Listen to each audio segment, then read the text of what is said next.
action. No one knows me none, so everything is fine, fine. I am that I am, I am, I am, I am. I am that I am, I am, I am, I am. I am that I am, I am, I am, I am. I am that I am, I am, I am, I am. Serious business. There is a time for everything, and for everything there is a season. So man and man must reason. So I think it's prime time that we address some more issues. Simple information I will use. No rocket science to get too confused. So relax your mind, make sure everything is fine, while I take you down a poetic line. Trick us with campaign promises, we won't stay at ease. That's the way it is. We've waited in vain, hoping you'll ease the strain, but you now refrain, you now refrain. I remember you say Liberation Day, and I ask, you sure is that you wanna say? Cause it sounded so good to believe. And deception is a powerful thing when you lose your rightful thinking. So we voted for the bling. But you trick us with campaign promises, we won't stay at ease. That's the way it is. We've waited in vain, hoping you'll ease the strain, but you now refrain, you now refrain. Yellow, yellow all the way is what everybody say. Cell phone ring, man answering. Yellow, yellow, no hello. Teeth get yellow, house get yellow, bus get yellow, man get yellow, even green get yellow, and so says 11-4. When you trick us with campaign promises, we won't stay at ease. That's the way it is. We've waited in vain, hoping you'll ease the strain, but you now refrain, you now refrain. Old school parables say you know what you have, but you don't know. And good night to you, Grenada, Carriacou, and Petit Martinique. Once again, it is time for Talking Points. My name is Sheldon Scott. I'll be here with you until the 10 o'clock hour. Jehovah. So the green grass ceased to be. Yeah, you realize the voice is a bit rough tonight, yeah?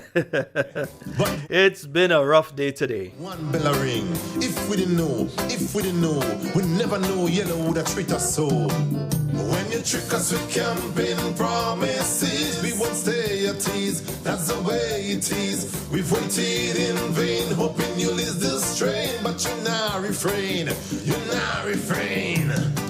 They began with the blame game, giving NNP more fame. Past administration, the cause of frustration. Past administration, chief of corruption. And it's now 3 minutes after the hour of 8 o'clock on the Spice Dial. Just checking and double checking my information. Making sure everything is all well and okay for us to go forward tonight. For the ordinary man. When you trick us with campaign promises. A special good night to all the listeners via 89.5 CRFM. We say a special good night to each and every one of you. But you now refrain, you now refrain. Hope you all are having a wonderful night tonight. But when asked, all of you joining us on the live, yeah, on the Facebook Live, all of you joining us via YouTube, and all of you joining us, let me see here, all of you joining us via the website. You see a special good night to each and every one of you. Soon, maybe by the next full moon. Although things are turning at a very slow pace, we now run no race. 5 years is a lot of space. It's just a few hungry people in a place, and a few disgruntled green people with their vexed face. When you trick us with campaign promises, we won't stay at ease. That's the way it is. We've waited in vain, hoping you'll ease the strain, but you now refrain, you now refrain. So you know the usual thing, we're just letting the numbers build up a bit before we get into it for tonight, yeah? Before we get into it. Poverty and hunger throughout Grenada. Remember to like and share the live, like and share the live. Conviction strong.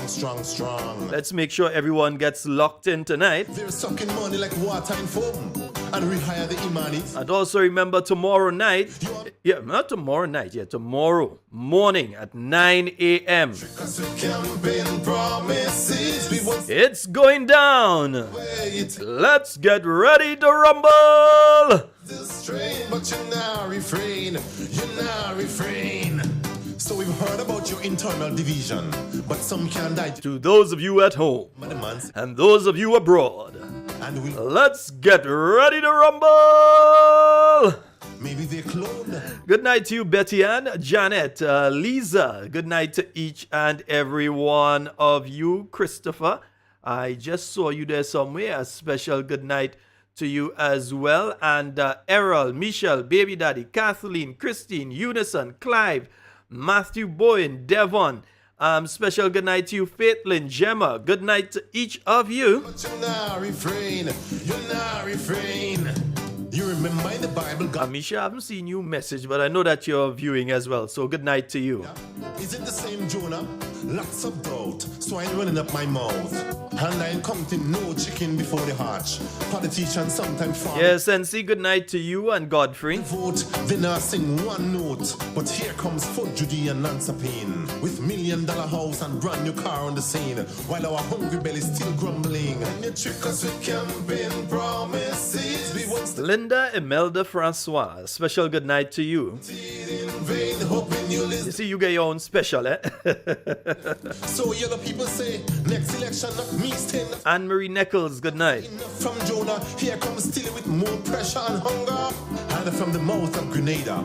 Yeah, and Winnie, Shemi, McLean, Gillian, Yvonne, Landon, good night to all of you. Understand the distribution of the wealth. So drink your bush home if you want good health. And for real, we appreciate the free barrel. But they only come in December. So what we do from January to November? Suck salt and drink Nawasa water. So folks, remember to like and share the live. 7 minutes after the hour of 8 o'clock. Remember, we're here up until 10. Hoping you'll lose the strain, but you now refrain. You now refrain. By the way, what will be your theme for the next campaign? It can never be about change again. And in what language are you going to tell people to vote for NDC? In Japanese or Chinese? You better wrap up $1,000 in yellow jerseys for we, or give us everything free as in the days of NNP, or else funeral for NDC. Whatever, Grenada still belongs to we. Although enough things affect us negatively, we are still blessed by the Almighty. This poem may not be liked by you, but I know you will like this poem, for this poem is a problematic poem. Right, and yes, indeed, folks. So tomorrow, Denise, good night to you. Tomorrow, starting at 9 a.m., you will be having the presentation by Leader of His Majesty's Opposition and former Prime Minister, Dr. the Right Honorable Keith Mitchell. Yeah, he's the father of the House. He's the person who has served longest in the House of Representatives. So he's the father of the House. He'll be doing his presentation tomorrow morning, starting at 9 a.m. As I've said before, and I'll continue to say, class is in session, school bell ring, 9 a.m. in the forenoon. Did I say the forenoon? Yeah, the forenoon. Yes, so 9 a.m. tomorrow morning is when we all are going to be tuned in to hear his response to the 2023 estimates of revenue and expenditure and the budget statement as put forward by Minister of Finance and Prime Minister, the Honorable Deacon Mitchell. So that will be taking place at 9 a.m. tomorrow morning. I know many of you are looking forward to that. Yeah, Dan Raj. Yeah, morning. Good night to you. Yeah, Dan Raj. So that's taking place tomorrow morning from 9 a.m. So looking forward to seeing those of you who can come out. I definitely will be there. Yeah. So those of you that can come out, looking forward to seeing you there, to lend your support. And to those of you that have to join online, yeah, we'll be offering that opportunity. You can join via the Talking Points page, all the new National Party pages, the national page plus the constituency pages. You can also view via Dr. Mitchell's page itself. You'll be able to view via there. So we'll have all platforms operating. It will also be live, as far as I've been told, via radio. I expect GBN radio. Also, we expect it on Real FM, definitely, CRFM. WeFM, I believe, is also going to be bringing the presentation. Sister Isles out there in Carriacou. So you're going to be getting the presentation by Leader of His Majesty's Opposition. A person who, if you look around the House, is more than qualified. In fact, probably the most qualified individual there to speak on a budget presentation. Yeah, I think the only individual within the House who has spent, no, there's no one who has spent as much time as him. Second, you would have Dr. Clarice Modest. So, the representative for St. Mark. And then I think the other person who has spent the most time in Parliament there would be Honorable Emmeline Pierre, who was first a senator and then a parliamentary representative. So Honorable Emmeline Pierre, she's a 3-time parliamentary representative and 1-time senator. And then Honorable Peter David, who is into his 3rd term as a parliamentarian as well in the House of Representatives, and also spent 1 term as a senator. So we're going to be having input from people who have worked with budgets before. So it's going to be very interesting and very important to listen to their perspectives in relation to the estimates of revenue and expenditure and the budget statement. And I keep saying this in this way so that you understand we're speaking here about 2 separate documents. One is a synopsis of the other. So you have the budget statement that outlines what are the key areas that the budget is going to be dealing with. So that is what the Prime Minister read on Monday. So it says there that the key areas you're going to focus on are things like agriculture and ICT and all of that. What are you going to do to build the Grenadian economy? And I'm saying this because there seems to be a situation where there are many people who have not followed budgets before. This seems to be the first budget that they are following. And as such, let's take the time and explain what happens at the budget debate. So, the Minister of Finance would deliver the budget presentation. The leader of the opposition would then have the opportunity to respond to the budget presentation, right? And the leader of the opposition has the same amount of time as the Minister of Finance had when they spoke. So whoever the Minister of Finance is, if they speak for 5 hours, the opposition leader has the opportunity to speak for 5 hours. Because there seems to be a situation where there's some people out there, the minions, that don't want Dr. Mitchell to speak tomorrow. They find he's not supposed to speak. Now, Dr. Mitchell won his seat. Dr. Mitchell didn't just walk in Parliament, put down a folder and say, well, I'm sitting here today. He was voted in by the people of St. George Northwest. And out of respect for the people of St. George Northwest, you must understand that they have voted him in consecutively from 1984 to now. It's not a situation that he just walked in and decided to go in and sit down in Parliament. People voted for him and in overwhelming numbers. I think the lowest percentage he ever gave was in the 80s. Yeah? So he has a right to be there, and he has a right as leader of the opposition to speak. So he will be doing that tomorrow, and he will be giving some insight in relation to what he believes are the key aspects of the budget. He would be making suggestions as to areas that he believes they could strengthen or that they probably need to rethink. Yeah, and he'll be offering some clarity, because I realize when the budget statement was being delivered that there were several things that were being said there that are not true. I pointed out to you, one of them being that the New National Party spent no money in relation to the creative industry, which is totally untrue. The New National Party did spend money on the creative industry. That's how you have the Sea Moon Cultural Center being built. That's how steel bands, mass bands receive their subventions. Calypso the associations and the Calypso tents, they got their subventions, and so that is how you have the money for Carnival. All of that is money in the creative sector, unless they don't consider Carnival as part of the creative sector. The money that you spent on things like the Festival of the Arts over the years, the training in schools that takes place with the music classes in some of the schools, and so all of these things are money that was spent under the creative sector. So to give the impression that no money was spent there, that is not true. So there's a lot of things that were said there that are not true. A lot of things. I don't want to point out. I know quite a few of them. I don't want to point it out tonight, but I'll leave it for the leader of His Majesty's opposition to say tomorrow. So there is going to be a lot that he says tomorrow. When he's finished, You'll also have presentations by the other members of the New National Party team. You'll be hearing them making their presentations on various aspects of the budget as well. They'll also tell you a bit about what they have achieved. I expect them to. A bit about what they achieved within the term between the last budget cycle and ending in June when they left office. So you'll be hearing a bit about the ministries that they controlled at that point in time and so.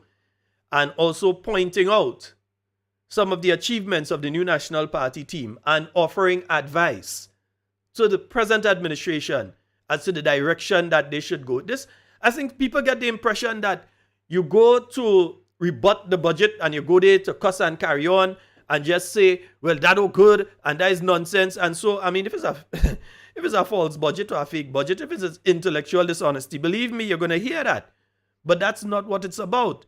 It's about discussing. So at the end of the day, everyone ends up with a clear understanding of what the budget is really saying. I hear a lot of people discussing the issue of the sugar and so on. And when it comes to that, you'll be hearing from the different members on the New National Party team about that as well. Yeah, because I think Grenada probably is now I'm trying to figure another country that I know that has a tax on sugar, and I don't think there's another country in the Caribbean that has a tax on sugar. There is VAT on sugary drinks and so on. There was never a VAT on sugar. And even if you're putting a VAT on sugar, I would think that the best way to go about it was to you put the tax on it, but you do it incrementally. In other words, you don't just go up to 15 or 20% with it. That you might start with a 5%. And then after a period of time, you may bring it up to a 10 or a 15 or whatever it is. But to just hit it that 1, 15, 20% just like that, I think it's a bit unfair, especially to people who use sugar, no matter the amount, within their manufacturing and so on. And remember, this is an item that you find in every house in Grenada. Even if people are diabetic, they have it in the house. They may not use much, but they have it in the house. So nearly every house in Grenada has that in it. What I'm interested in finding out, though, is outside of who is going to be importing that sugar, I'm interested in finding out what amount of money the government intends to raise through the implementation of that tax, the implementation of the VAT value-added tax on sugar and on carbonated beverages and cigarettes and so. How much money, whether they intend to raise within the budget cycle, they intend to raise $20 million, or they intend to raise $10 million, or they intend to raise $5 million, whatever it is. How much money is that measure geared to raise? Because you can't just say you're doing it. If you're doing it, there has to be a logical reason for doing it.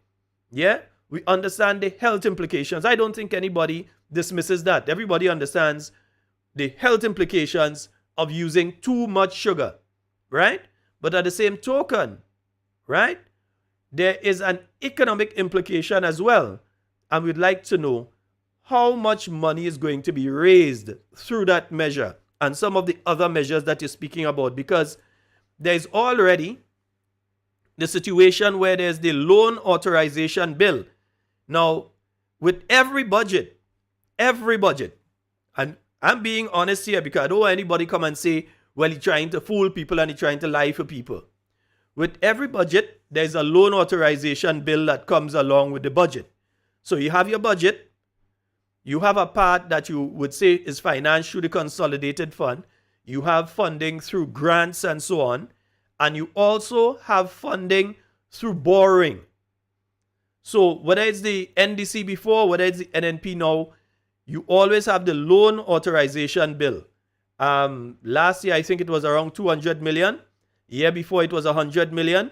The loan authorization bill is simply this. The loan authorization bill says we give within this budget cycle. So in other words, between now and next budget, we give the government of Grenada the right through Parliament to borrow up to this amount of money to help finance the budget. So you find you're falling short, you're supposed to get a grant from a country, a 20 million, you don't get that grant on time, and you have to borrow or so on, or you need counterpart funding for a project. Counterpart funding is simply a country may say, we're helping you build that section of road. It's going to cost $200 million. We're giving you $170 million. You, the government of Grenada, need to provide a $30 million onto that. Yeah, counterpart funding. So you may have to find counterpart funding and so. So you would see a loan authorization bill there.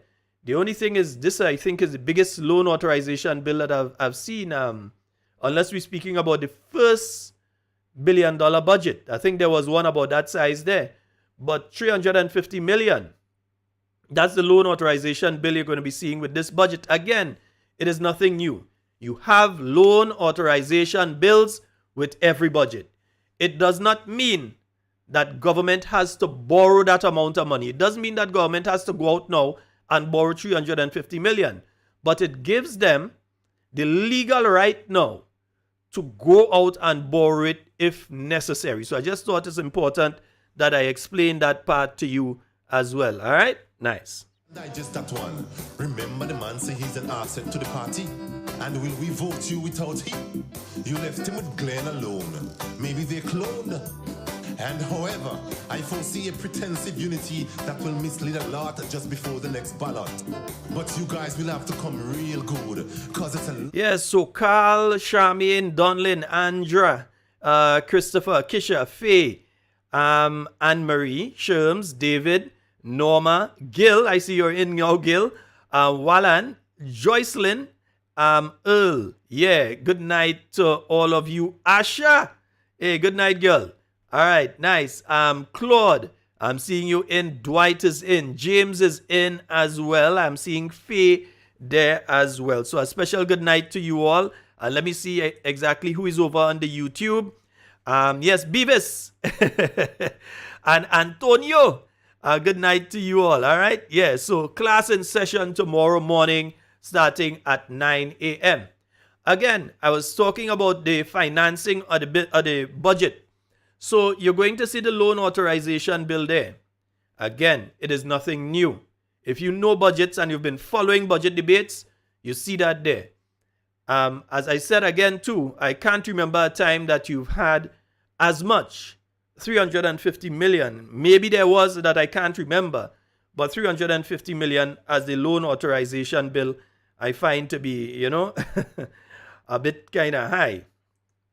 Now, one of the other things that I'm looking at there is the part of the financing that says disposal of assets. This is not something that you usually see. Now, when we had the first $1 billion budget that was delivered under the last NDC administration, the first $1 billion budget for Grenada was delivered under the last NDC. The finance minister at the time was the Honorable Nazim Burke, and he delivered the first $1 billion budget in the history of Grenada. There was a serious financing deficit there. In other words, you were saying you're going to spend that amount of money, but you were not seeing where that money was coming from. And at that time, the same as we're seeing now, you had them speaking about disposal of assets. All right? And when it came to disposal of assets at that time, this is what they disposed of. We had shares in the Grenada Brewery. You, the Grenadian people, you had shares in the Grenada Brewery. Those shares, you got dividends on that on a yearly basis. So it's not like you just had shares and you have a say, but you had shares in the brewery and you were making money off of that. There were some shares that the government had in Grenlec at that point in time.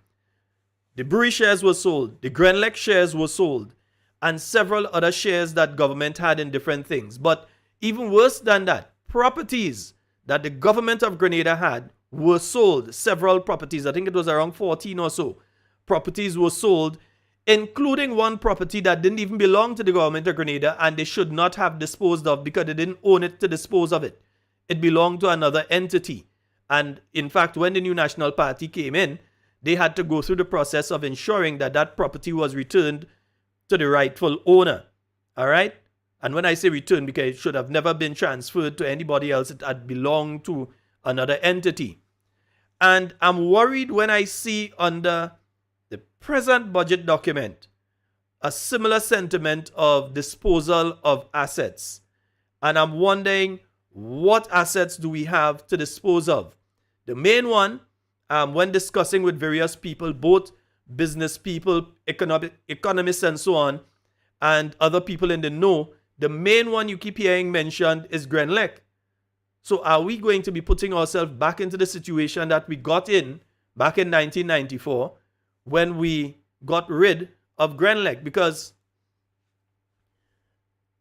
disposing of Grenlec is one thing. How you do it is another thing, right?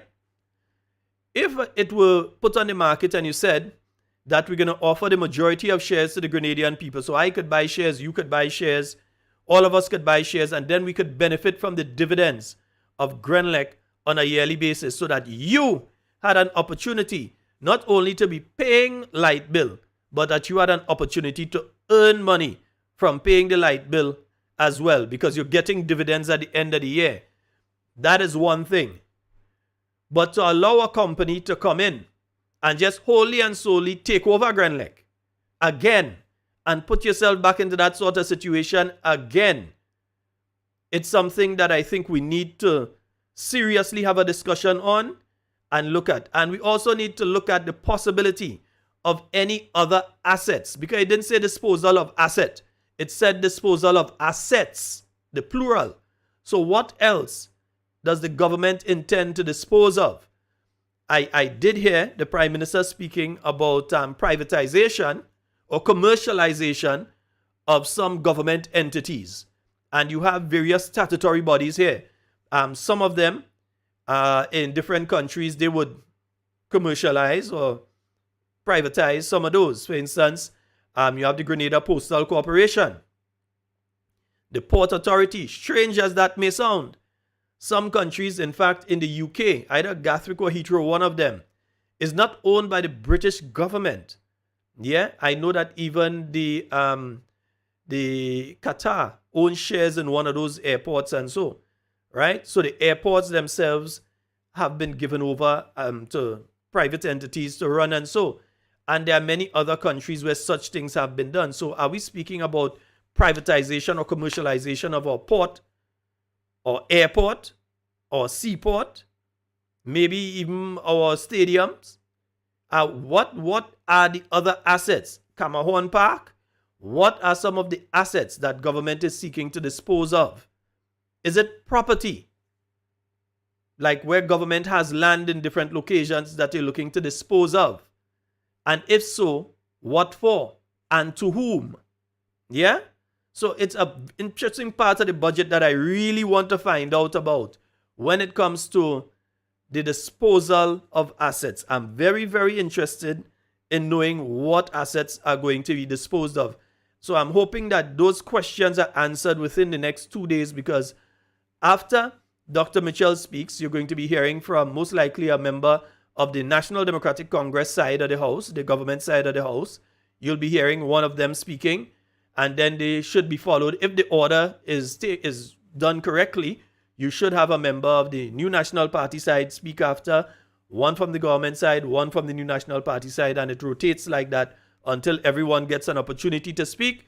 And then the Prime Minister, Minister of Finance, will have the opportunity to wrap up the debate, right?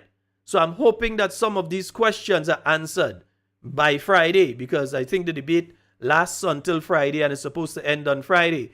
So I'm hoping that when this debate concludes on Friday, that some of the questions that I'm posing tonight, some of the questions that I see you all posting and posing as well, that some of these questions are answered. And Cynthia, good night to you. See that you're listening in from Baltimore in Maryland. So we say a special good night to you. I hope it warms up a bit in your neck of the woods. Mr. Watts, yes, sir. Good night, sir. All right. Yeah, good night to you. Nice. And for real, we appreciate the free barrel, but they only come in December. So what we are doing from January to November, suck salt and drink Nawasa water when you trick us. And then again, I realized that we started having a spike again in relation to certain activities. We've heard of the crime that took place at BB's Crabback. In fact, two separate ones. One where the owner was tied up and beaten And then afterwards, you heard of the attempt at arson. It seems to be. I don't know, when they do the investigation, they'll say if it's arson or if it's a case where it's electrical wiring or whatever it is. But there was a second incident at BB's Crab back a few hours after the initial incident. And then an elderly lady, a lady in her 70s, tied up and beaten and that sort of thing. And as we get closer to the Christmas, not just here in Grenada, but it's happening, I can tell you it's happening in countries like St. Kitts and St. Lucia and Dominica. And you know Trinidad, they're famous for that. As it's coming down to the Christmas time, the police have a lot more work to do. Yeah, the same police who in get 500, they have extra work to do. I'm hoping that we can hear, though, from our Minister of National Security. That because I was listening to the budget presentation and I realized when it came to national security, they sort of just flitted through that. There wasn't a substantive focus on it and saying, well, we'd like to empathize with the families of those who have lost their lives and so for the year thus far. And we'd like to praise the work of the men and women of the Royal Grenada Police Force and the other security services, even the private security services, those security officers who are out there trying their very best. They're not police officers, but they belong to the private security companies and so who are doing their very best to secure facilities and so. And they're going out at the night and in the daytime to make sure to help, working along with the Royal Grenada Police Force as well, to keep all of us safe. You didn't hear anything in relation to that. And again, I'm calling on the Minister of National Security, who just in this case happens to be the Prime Minister as well, to hold a press conference. Give your press secretary that earning allegedly $10,000 a month. Give us some work to do. Hold a press conference. Speak to the nation. Let us, the Grenadian people, because we didn't hear it in the budget presentation, or maybe that part I didn't hear it. If I'm wrong, tell me I'm wrong. But I did not hear enough being said about the issue of national security, because I can assure you that businessmen do not feel as safe now as they felt 8 or 9 months ago. I can assure you that the average Grenadian, especially seeing what happened this week, does not feel as safe now as they felt 8 or 9 months ago. Again, to visitors to our country, this is abnormal behavior, which is why you're hearing me speaking about it. Unlike what other people would have done to try to give you the impression that that is what is always happening in Grenada and we're always like that. That's not Grenada. That's very non-Grenadian behavior, which is why I'm speaking about it. Yeah? So it is very un-Grenadian behavior. Those things that I've just spoken about there. Meanwhile, you have countries next door within the OECS, within the same Organization of Eastern Caribbean States, that have 60 plus murders. Grenada doesn't even have 10, and we're hoping to reach to the end of the year, knock on wood, without reaching into double figures. We're hoping, please, those of you out there, behave yourselves. All right? Let's resolve matters amicably. Yeah? You and a man sit down in the bar, or you have a quarrel, right? Talk it out. Right? There's no need to pull anything and stab people and all this sort of things. All right? So let's try to work out things amicably. You and the woman can't make it, go your way. You and the man can't make it, go your way. All right? So let's try to work things out amicably. Because it's not just the effect on us as individuals when we do something stupid. It's the effect on our country and our country's image. And we don't want people to be afraid to come to Grenada. We are seeing literally thousands of people visiting our island on a weekly basis. I think this morning there were 2 cruise ships in. I think yesterday there were 2 in. There are cruise ships in every day, Sunday and all this week, there are cruise ships in. And people come to Grenada because they know, not they think, not they feel, they know Grenada to be safe. And we cannot afford to lose that. And as such, we need some reassurances. And we need to hear that there's a plan. We don't expect the Commissioner of Police to come out and give all the details of the plan, because you don't want people to know what you're going and do in detail so that the criminals could avoid it. But you expect to hear that something is being done. We know that Commissioner Martin came back, as far as I've been informed, as of on Monday, was back on the job, I don't know for how long in this period, but is back on the job. I know the Royal Grenada Police Force always have their Yuletide operations. Royal Grenada Police Force, we need to hear from you again in relation to your Yuletide operations, especially with what has taken place this week. We need to hear from you. And outside from hearing from you in relation to that, we need the reassurances from our Minister of National Security that he is taking this issue seriously and that he is doing all in his and his government's power to ensure that our men and women of the Royal Grenada Police Force are properly reinforced, not just by increasing the numbers. I saw a post by a police officer, and he was despondent that he was listening to the budget presentation, and after he heard the section where the nurses or hard-working nurses got their 500, he was waiting for the section that came to police officers for their 500, only to realize it didn't come through. So he was mentioning his displeasure with the fact that, well, we work hard too, but it doesn't seem as though we're being acknowledged. And then some individual tells him, well, they're increasing the number of police, so the work will be less for you. That's nonsense. Yeah? You're increasing the number of police. It doesn't make the work less for anybody and less stressful for anybody. But you must acknowledge what they're doing now. And you know, people got their double salary and their half salary and so last year. I thought, when I hear budget thing, I thought that I hear that announced, and I'm looking through the figures to see if there's some provision for that or so. An honorarium or something, or a one-off for people for the Christmas, a bonus. I know that St. Kitts, they've had a bonus this year once again. They've had it for the last few years. Well, they had a bonus again for public workers, but they got it not now. They got it about a month ago, so that they also gave them the opportunity to buy things online and so on, bring it in without any serious taxes on it and all of that. Yeah? But remember, St. Kitts is a much smaller country to a much smaller public service as well.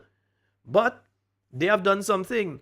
But the police officers here are saying, well, we're not hearing anything for us. So it seems as all we're good for is to work, and work again. And the nurses have got what they deserve. I believe they deserve more. They got part of what they deserve. Because I said on previous programs, if they could have found $24,000 a year to give themselves, then I saw no problem with them finding $24,000 to give to every nurse. Or if they take the $24,000 that each of them took, if they didn't take that, imagine how much money they could have given to the nurses. And how many more nurses you may have even been able to bring into the system using that money instead. But that's just me. That's the way it is. We've waited in vain, hoping you'll ease the strain, but you now refrain. You now refrain. By the way, what will be your theme for the next campaign? It can never be about change again. And in what language are you going to tell people to vote for NDC? In Japanese or Chinese? You better wrap up $1,000 in yellow jerseys for we. Yeah, and Annette, I tend to agree with that. There seems to be this problem in Grenada where as long as you're supporting the new National Party or you're friends with any of the MPs or you are known to be associated with the new National Party, that you're not supposed to speak on issues. So they're trying subtly to try and shut me up, but they know I will expose that. I will say it outright. So they kind of back down from some of the nonsense they were attempting to do. They kind of back down from that. All right? But there is still this thing that if you post something and they realize that what you're saying is gaining traction, they start to attack you. And that's why I'm saying that all of the minions that they have on social media, and they have them lined up for tomorrow morning, one whole dunce bus. Well, not even a bus, that is like a whole terminal of dunce people they have lined up for when Dr. the Right Honorable Keith Mitchell is speaking tomorrow to go under all the lives and put one set of nonsense. But here's the thing here. And this is what I want you all to understand. Now, they can't counteract what he's saying. So all they come and say is, well, why you didn't do that? But he's explaining why. Why you're attacking now? Why you're talking about that? And that's the kind of statements you're going to be seeing from them. Yeah, well, you would be seeing it. I won't be seeing it because I don't pay attention to the comment section in those things when I know that this army of idiots is coming out. And I think that's the proper term for them, the army of idiots that they have that come out every time either the New National Party has an activity or Dr. Mitchell is speaking as the opposition leader or whatever. They have an army of idiots that come out and they are under those lives and trying to distract from the discussion that's taking place. Let me tell you all something. Even if you just have to ignore the comment section, but listen to what is being said, because they don't want you to be educated. They don't want you to get an alternative view to the one that they are offering. And I often go back to history and looking at what happened in Nazi Germany. I mean, yeah, I like to go far back in history. I love to read history, and so I read about the Romans and the Carpathians and all these. I read a lot of history. And one of the things that Hitler and his people did, Goebbels and so on, number one, because they wanted you to think one particular way, they had a book burning. In other words, what you got information from, they got rid of it. So you got information from books. They didn't want you to read from certain authors to have a different point of view or to get a different perspective on life. So because those authors had perspectives they didn't agree with, they gathered the books and they burn it. And they banned those books from the country. So you couldn't have that. If you were found with that, was a charge. You could be arrested and so. Right? The second thing they did is they controlled the media. They took over the media totally.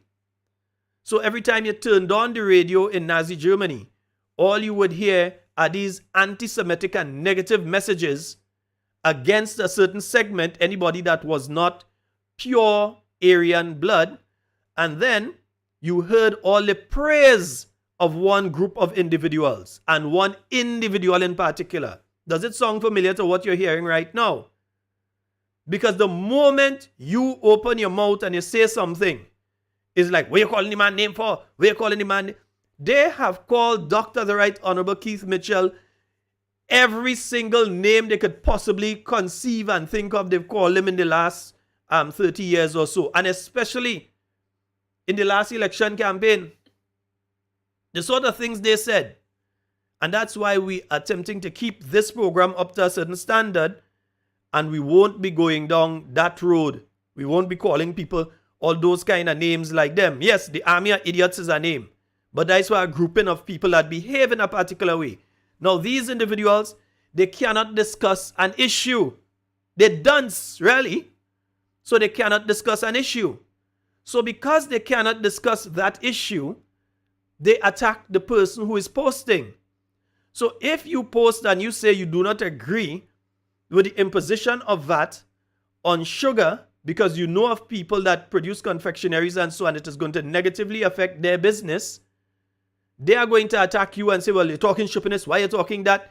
And you're talking shoppiness and so, but they can't have a discussion with you and say why it is you're wrong. The only thing they could discuss is to attack you as an individual. It just shows the lack of depth of these individuals. They not only dunce, they dense. So you're going to see the army of idiots out tomorrow. They can't come under the live here because the moment they come, the people under the live here just deal with them. I just ignore them.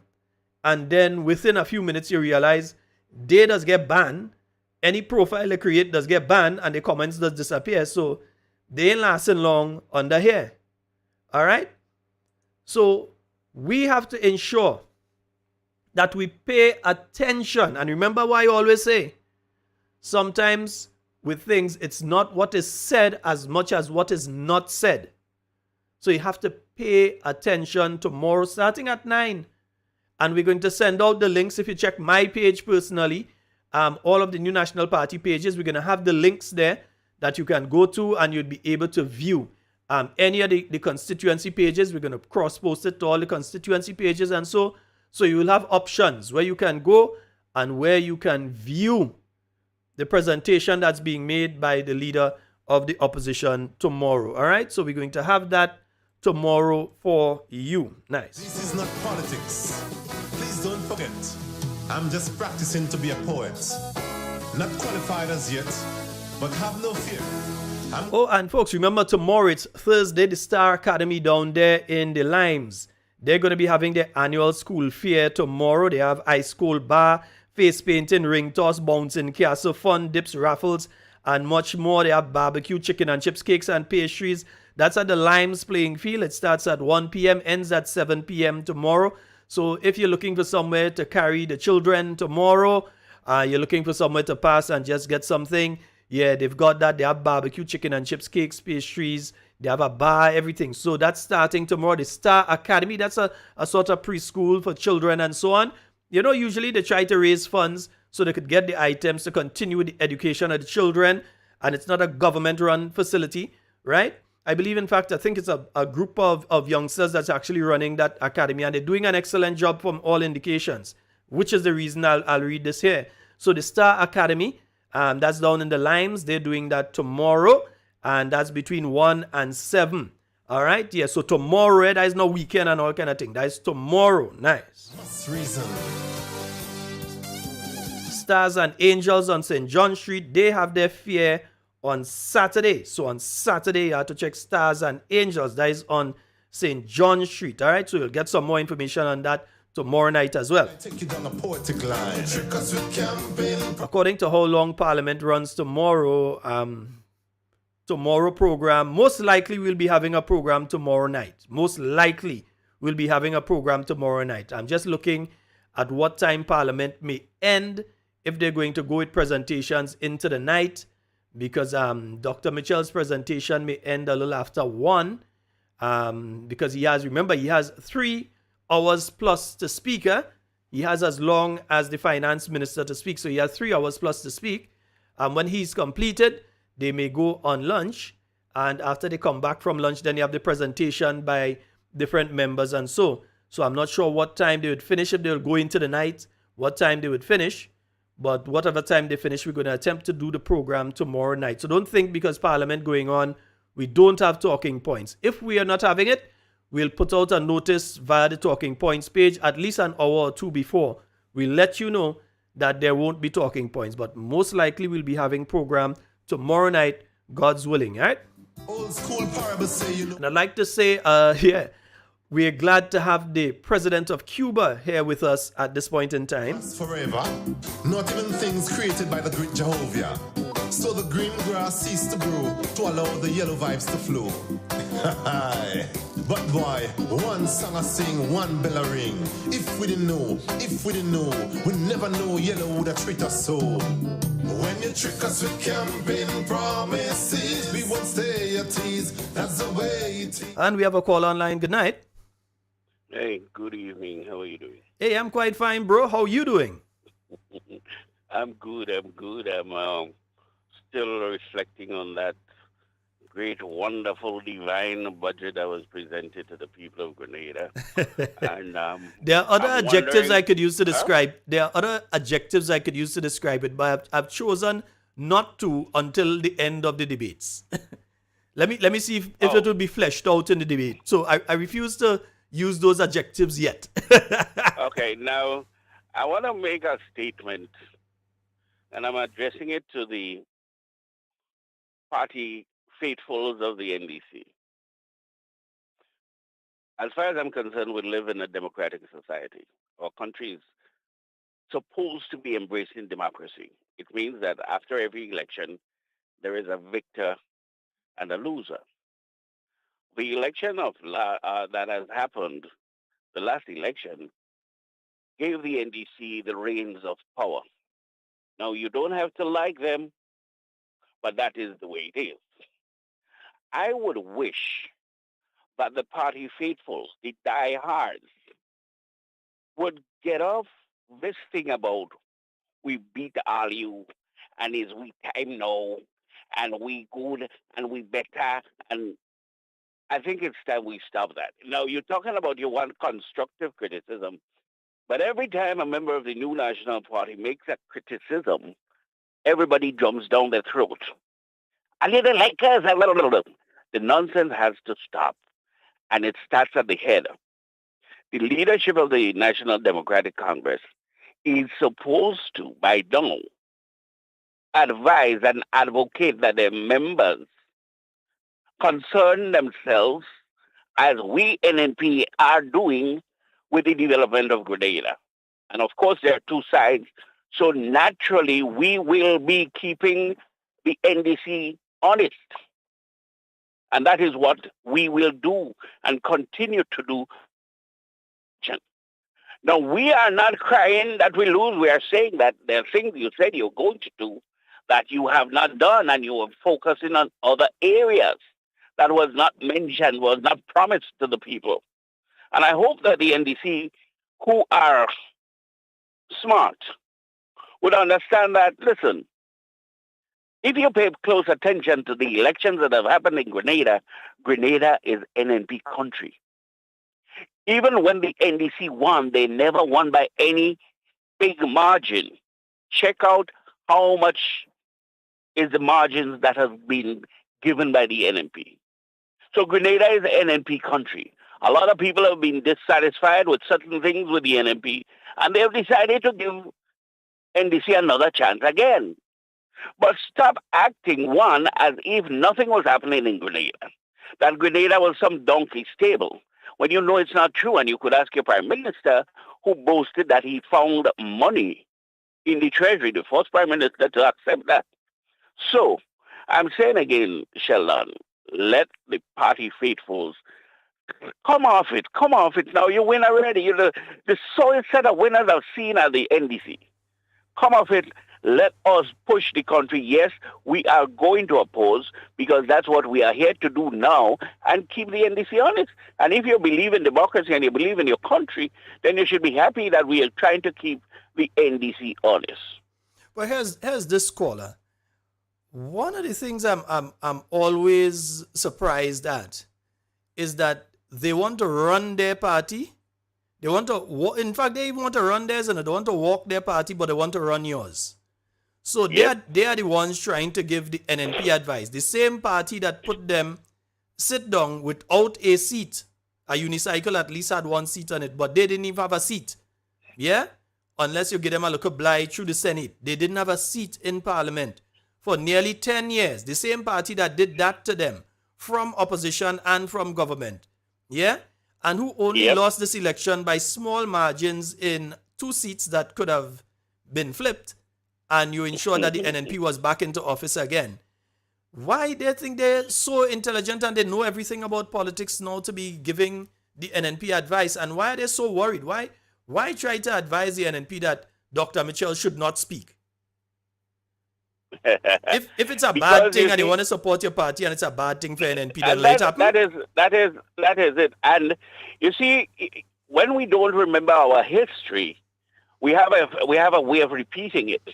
The NDC has always had to put somebody at the helm, right? Mm-hmm. The NDC has always had to find another leader, because they have not really had any politicians who have stayed with the NDC since its formation in the 1990s.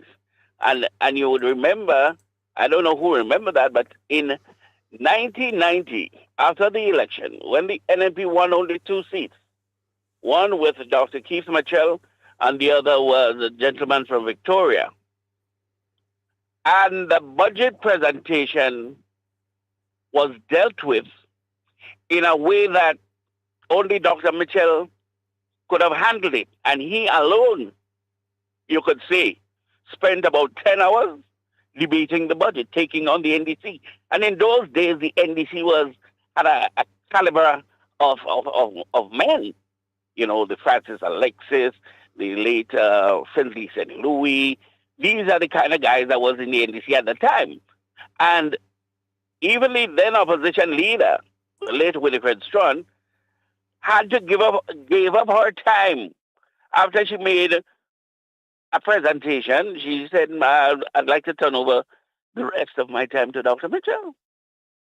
And then they came with the no longer than 2 hours kind of thing to curtail his ability to deal with it. And I trust that Grenadians will turn in tomorrow to see Dr. Keith Mitchell at his vintage best. And the thing is this too, because remember, he can give a perspective of every budget from 1984 up to now. That's so right. he could contrast and compare. He can say if something can work or if it was tried before and the reasons it did not work, and if the atmosphere is correct now for you to try it and it will work, and what you should do. He can compare and contrast. In fact, instead of trying to run away from his presentation, because a lot of them afraid. It's like when you have a test in the morning and you're afraid to face the teacher. A lot of them are afraid, of what will be taking place tomorrow in class. Yeah. So it is important for all of us to support and to basically ignore the army of idiots that we know are coming out, that will be under those lives tomorrow talking nonsense. Yeah. Because, and they've started already, and it is being pushed. It is being these fires are fanned and encouraged by hierarchy members of the NDC. And that's the bad thing. The NDC, as an organization, the senior members are not coming out and saying, stop that behavior. You're not seeing a post from any of them, and all of them are on social media. You're not seeing them coming out and telling their supporters, no, don't do that. Let's get on with it. And NMP won 15 3 times, back to back. And you never see NMP supporters get on like that. And there might be a few, very minute few, who will say things, but not to the extent that, like, nobody could say anything. All of a sudden, Grenada was given a God. They better be careful. There's only one God, and my God is a jealous God. So stop acting as if, he's divine and he's this and God sent him because we were backward. Backward like what? I wish they would tell me, and compare what has happened to Grenada since the NMP took office in 1995. Compare that to when the NDC was there, and the NDC had 3 chances already. This is the 3rd chance to do nothing, right? And I say the opposition is supposed to criticize. The opposition is supposed to open the eyes of the people as to what is happening. But every time you talk now, it's like, they're against the transformational agenda. You live through the revo. What transformational agenda? No, but you live through the revo, and you know that language. You know that language very well. Agenda? Transformational agenda, and you break down the money from 38 to 22 million, and you think that's a transformation? Yeah, you're transforming people out of a job. Well, exactly. You're transforming them to unemployed. And don't come with all these slogans. The revolution self-destructed because of nonsense like that. So don't come and talk about transformational agenda and you bring back the same old failures to lead the transformational agenda. And as we mentioned the revolution, we have His Excellency Miguel Diaz-Canel, the president of Cuba, is presently on island. And I must say that I am sort of embarrassed at the reception. I thought that if you had a Cuban president coming to Grenada, that we would have put out a little more to welcome an individual like that. Because when you consider the thousands of students from the days of the revolution till now, we still have students in Cuba now, who the Cuban government have provided a free education for. Doctors, engineers, there have been nurses, there have been people in the educational sector, there have been people, even coaches, all sorts of coaches in the field of physical education and so on. That's right. Language teachers, Spanish teachers, chemists. They've every single area you could possibly think about. The Cuban people have offered for free while under embargo to us, the Grenadian people. They have offered, and they have done this for us. There are many other countries that have way more resources than Cuba and have done absolutely nothing for Grenada. Countries with more resources, and they've done nothing or next to nothing for Grenada. And I think that Grenada should have put on more of a display for the Cuban president coming here. In other words, to say thank you to the Cuban president. I know there are literally thousands of people here that would have loved the opportunity in a coordinated manner to say thank you to the Cuban president. We bring our school children on the side of the road to wave flag when the royals are coming here. Prince this and princess that come here. What did this give us? How many of our people have they educated? How many people have they sent to university that come out as doctors? But when Prince this and princess that come, we pull our school children and we give them a little flag and put them at the side of the road to go and wave for these people. Look, they're here. But the Cuban president, under embargo, for over, how much years now the embargo? Is longer than I am. So it's about 60 years or more. 1959 or 1961 thereabouts. So under embargo all these years and have done so much for Grenada, down to the airport that the president arrived on. Cubans died defending. Let me say that again. Cubans died defending the airport that he came in on. And I think as a country, I am a little disappointed at the way that this visit has been handled. I needed to say that. Well, disappointed. Plus, not only that, while Cuba have been doing that throughout the Caribbean and throughout the world, Grenada held a very special place in the hearts of the Cubans because of the process. And I think the current, you see, a lot of people get food and didn't know how the food cook, eh? And that is what is happening with the NDC. They don't know about how to cook food, but they were just presented with a lovely plate. And so everybody trying to eat everything at the same time. So they didn't climb the tree and pick the breadfruit. They didn't bring wood to light the fire. They didn't even bring the pot. No. They didn't even jog water. They just wait till the pot comes along and they line up. Well, and I'm saying that to say that we're supposed to give Cuba a brotherly hug, a brotherly welcome above all other Caribbean countries, maybe with the exception of Venezuela. And that's it. But then again, we have a group of young people who seems to be ignorant of the history of the country, even ignorant of the political history of the country, who are bent on dancing in front of the cameras for social media and taking praise for everything that has been done, even though they did not know how it started. So that in itself is not a surprise, seeing how they've been carrying on since they got there. Or people have a saying, long rope for MAGA goat. All right. Thank you very much, caller. Later, brother. All right. Bless you. Yes, indeed. That's one of our overseas callers. Let me just clear the phone line. Yeah, folks, you can call in 440-7377 and 347-329-3101. Yeah, I'm disappointed. I think there should have, and not think, I know that we ought to have treated the visit of the Cuban president much, much better than how it has been handled here. I don't know who dropped the ball in relation to it. I don't know if it's the Ministry of Foreign Affairs. I don't know which ministry or department or whoever dropped the ball. And then you can't really blame the people within the ministry if they don't get the directives from the top.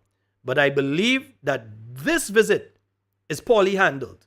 That's my belief personally. This visit is poorly handled for a country that has done so much for us, down to the point of their citizens dying as they believed. Some people don't believe that, but they believed at the time that they were doing it. They died in our defense.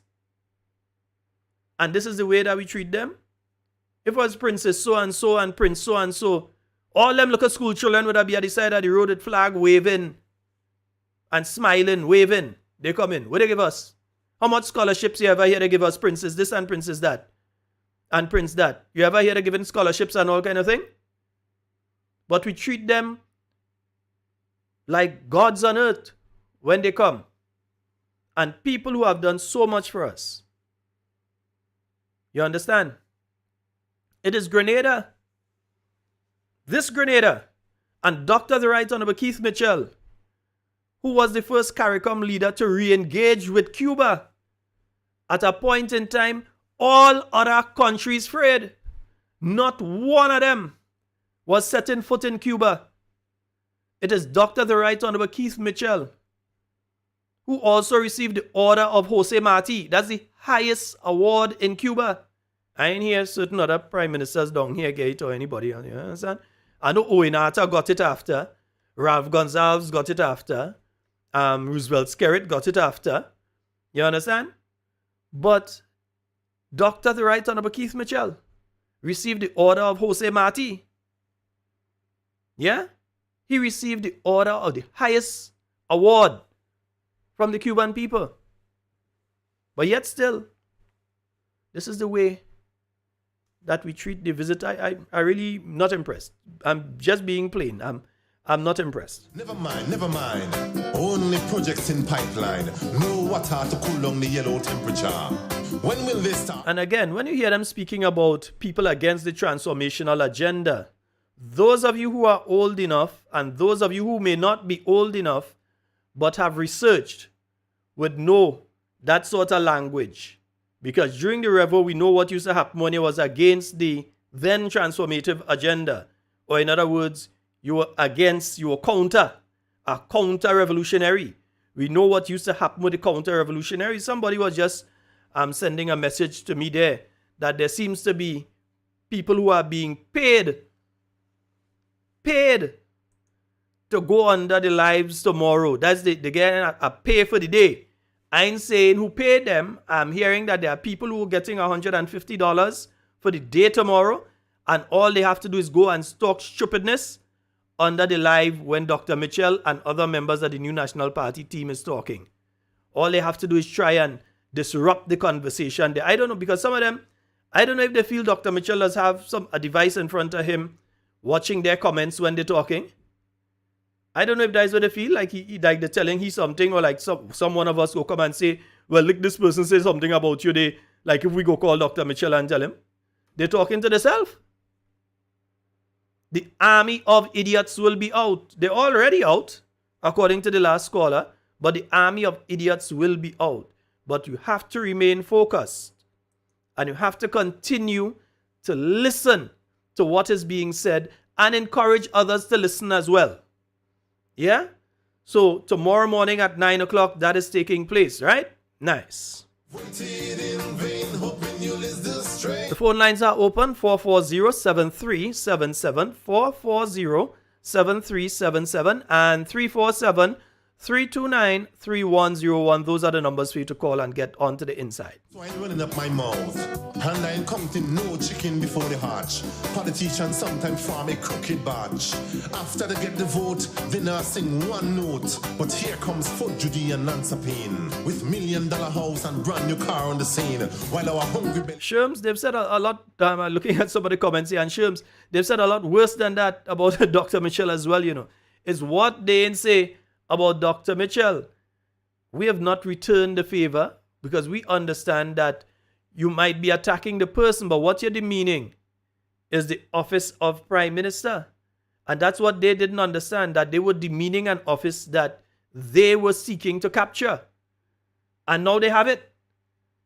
Yeah? So if we decided that we were going to do the same thing and demean the individual that holds the office of Prime Minister, yeah, we would be no better than them. And therefore, as a party, I'll continue to say we're not going to go down that road with them. That's why if someone calls and I find they're saying something a little out of the way, I would say, no, let's stop. We're not that type of people. Yeah, we're not going down that road. Let them continue with their nasty behavior. But we're not going to go down that road with them and say those sort of things and behave in that sort of way. All right? We're a decent set of people. I will continue to be so. They can't deal with issues. So when we speak about disposal of assets here, they will attack me. When you all go out and speak about it, they'll attack you. But they will not discuss because they can't. They don't have the intellectual capacity. In other words, they dunce. They don't have the intellectual capacity to discuss the issue. Yeah? Because I'm seeing many of them, oh, that's the best budget ever. That's the best budget ever. Okay, ask them, how much money is under the budget? Well, it's $1 billion. No, how much money is under the budget? You don't have to give us down to the exact dollars and cents, but give us the ballpark figure. They can't. What are the key areas under the budget?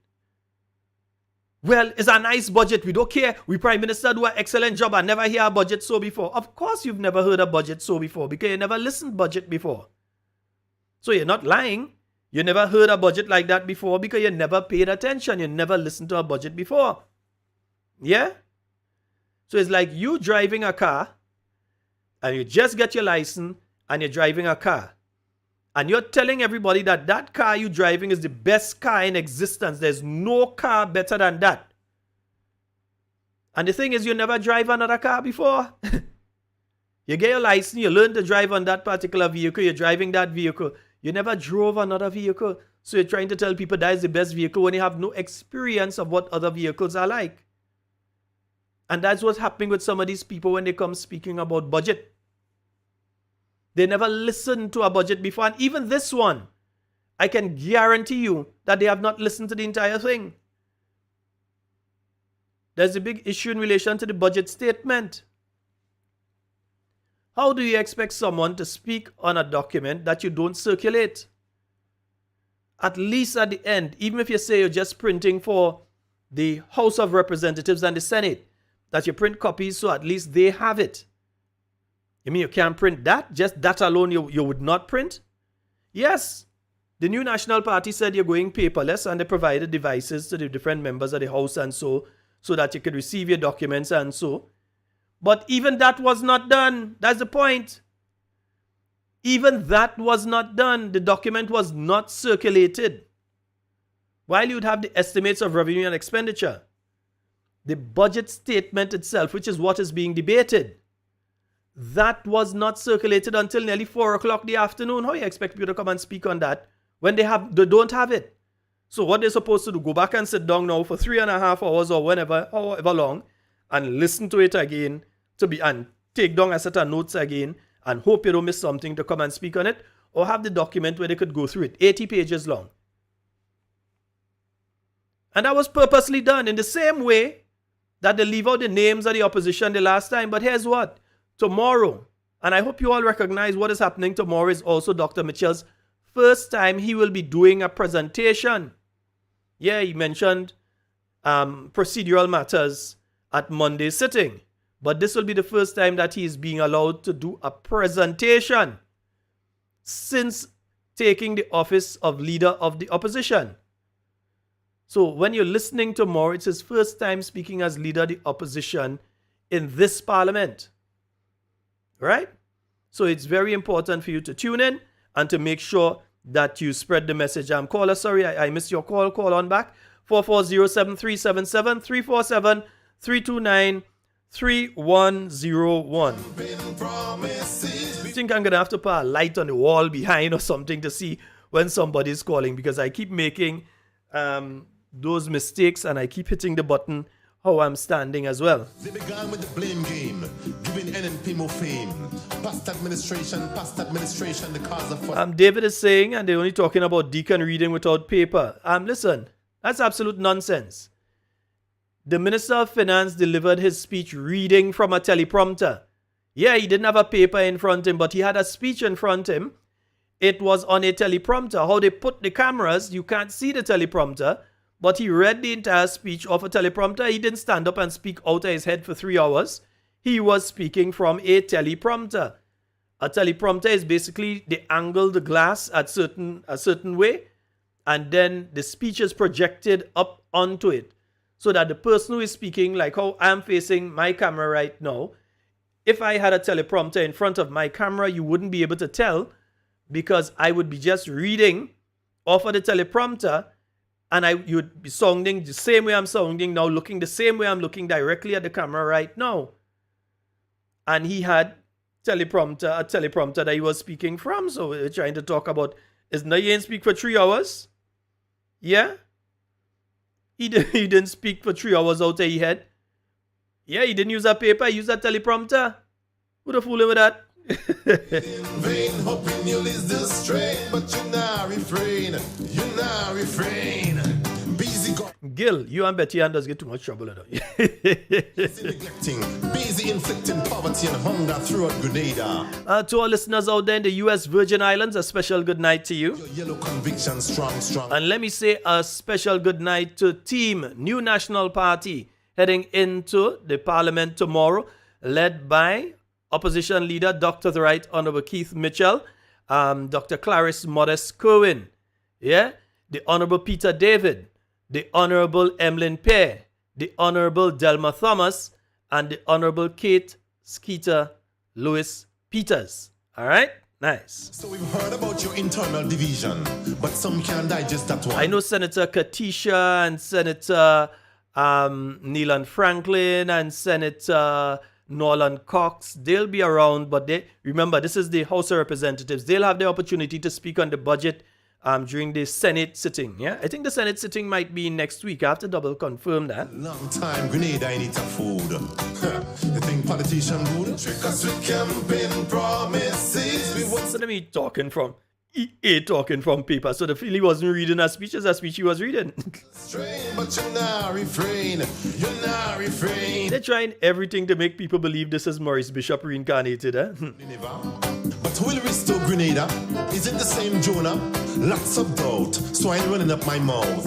And I'm counting no chicken. If it was Maurice, they would have never treated the Cuban president like that. They would have ensured that Grenada showed its gratitude for all the assistance that Cuba has provided to the people of Grenada. While our hungry belly still grumbling, and you trick us with campaign. Again, that's my view. Nice. That's the way it is. We've waited in vain, hoping you'll ease the strain, but you now refrain. So yellow people say, next election, not me stain that finger. Cause after we say enough from Jonah, here comes still with more pressure and hunger. And from the mouth of Grenada, only one thing I utter. And you know, this morning I was listening to one of the radio programs, and the same thing that we've been saying here. That the maids, the orderlies, the cleaners, the food servers at the General Hospital, when they heard 500 for the nurses, they jump up because they say, well, we next, so we listening. And what happened? Nothing for them. And they feel left out. I'm saying again, if you could find $24,000 a year to add to your salary, you could find the money to give them too. Yeah, they could find 24,000 for each of them, with the exception of the Prime Minister. 24. Not 2,000, you know. $24,000 a year. So you're telling me they couldn't add something? Or even if they give them a Christmas gift. Even if they say we give you a Christmas gift. So they ain't good for honorarium too. The people who have to change the pampers, who have to bathe people, who have to come and sit and feed them, who have to clean the floor in the hospital. And we know what does be on the floor in the hospital from time to time with sick people there, innit? So the people who have to clean all that. And so you couldn't treat them nice too, even if you say you're not treating them to the level that you treat the nurses. But at least they could have get treated too, man. And it hurt my heart to hear some of them calling this morning to different radio programs and speaking about how they felt abandoned, because it seemed as though only one group of people was recognized. Meanwhile, they were totally forgotten. Neither are you in to live up to mine. I don't owe no one, no obligation. You know, I'm also very interested in hearing the Member of Parliament for Carriacou and Petit Martinique. I'm very interested in hearing his presentation because, you know, I want to hear the justification for what is taking place with the houses in Carriacou right now. And I'm hoping that some justification is put forth for what is taking place in Carriacou right now, that people who already got their houses are being told now that they have to reapply for the houses. If it's not true, and what I've heard is not true, come out and say it's not true. If what I have heard is not true, that people who were given houses by the last administration who all they had to do is put in the water and light and then collect the key, that these people have been told you have to reapply now for the houses. So it's not a certainty that you're getting the houses after they were given it by the last administration. Because it reminds me of what took place back in 2008 when people get land and afterwards was a problem. The land was taken back from them. So it seems as though this is NDC way of operating when it comes to Carriacou and Petit Martinique. That the NNP give it and the NDC take it away. So I'm very interested in hearing. I see they talk about the 19-seater plane down because gravel get in the engine or some kind of thing like that. So right now you don't have the flight. At the time that it's needed, you don't have the flight between Grenada and Carriacou. Now when people coming home from the States and all over, because you know Carriacou people all over the world. And they're coming home now because they want to spend Christmas with their family. They want to go up for Parang. They want to be around for Parang and then for Christmas itself to go serenading and different things like that. And no flights. Come on, you say that you that do it and thing, you know, which everybody knows is not true, but you say that you that do it. And all of a sudden now, we have no flights. What is being done to ensure that that happens, that is put in place? You spoke about different things for Carriacou. But we realize that all you're hiding from the media. So people who used to try to get onto all different television and radio programs before have now become MPs and ministers, and now they're hiding.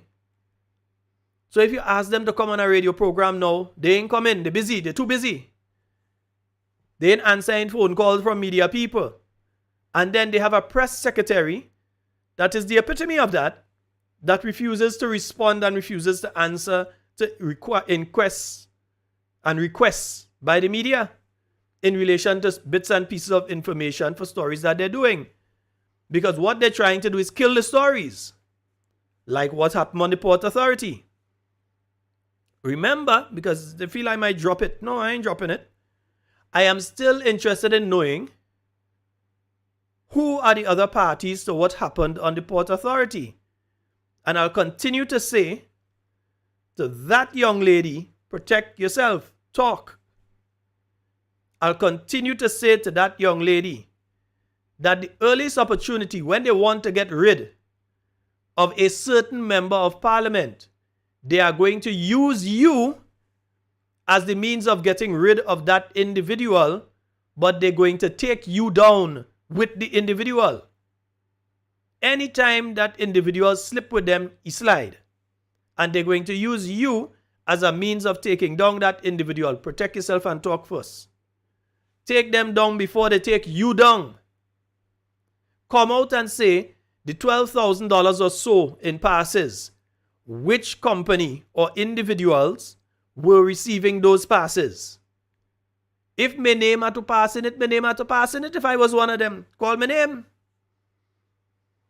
I ain't really cater, call my name. Whoever the people were that were involved. Because remember, it is alleged that trucks were leaving. So who are the other people involved? Who the trucks belong to? Who the goods on the trucks belong to? Call name. Don't be afraid to come out and say what you know and with whom you did it. Come out and say. Don't worry, we the Grenadian people, we go protect you. They can't do you nothing. We'll protect you. Yeah? Come out and talk. Come out and say who else is involved in this thing. Because I'm warning you, the day will come when they're going to use you to bring down that individual. When they no longer need that individual or that individual has become too burdensome to them and their organization.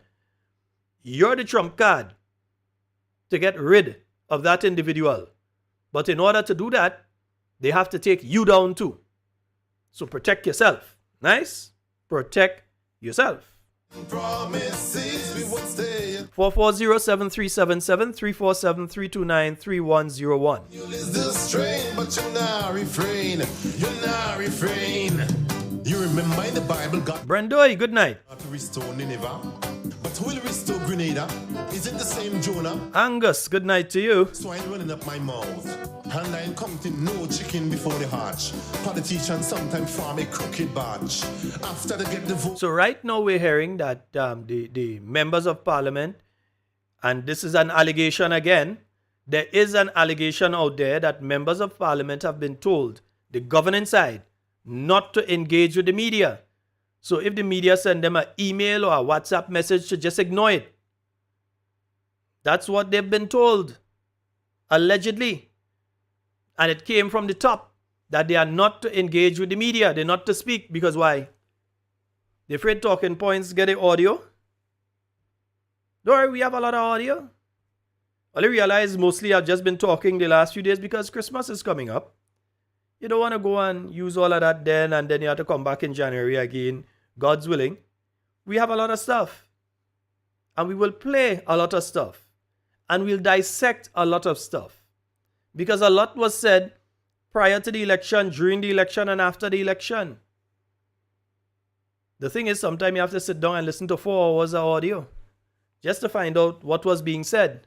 And it's amazing that if you listen to the members on the NDC team before the election and you listen to them after the election, their stories start changing. When you listen to the members of the new National Party team before the election and now, the stories don't have to change. But the ones at the NDC starting to come to align with what the NNP was telling you all the time. So it is alleged now that they are being told, don't speak to the media. In other words, less media appearances, the better. So they have their own program, their own program. The NDC has their own branded program. It's okay for them to go there. But to come and face the media, where they would get serious questions as, does a investigation into what took place on the port, is there an investigation continuing? Or has a file been passed to the DPP in relation to that because an investigation was completed by the Port Authority where action was taken? They're not facing the media. They're hiding from the media. Yeah? So let's hope that at least after the budget debates, that they would start to engage with the media again. That they would start to speak to the media, because it seems as they're too busy for everybody and everything right now. They're busy all the day long right now, doing what no one knows. Yeah? They're busy. So let's find out if there's any truth to the allegation that they have been told not to speak to the media, not to engage with the media. Yeah? Maybe, because I'm telling you, I understand what is being done when it comes to them speaking about the creative industry and also offering a list of items that people in the creative sector would be able to purchase with concessions. So when you start to see a set of NDC themed or NDC aligned, sometimes they wouldn't put their logo and they wouldn't put their people that you know into it, but things that attack the NNP, and you start to see the videos popping up and you realize certain radio stations take a very anti-NNP stance and a very pro-government stance, and certain television stations take a very pro-government stance and a very anti-NNP stance. You know what happening? Check the concession list and see if they get a concession. Check it. If you realize that they have adopted a particular bias in the way that they report, especially when it comes to government, check the concession list. Find out if they name day on it.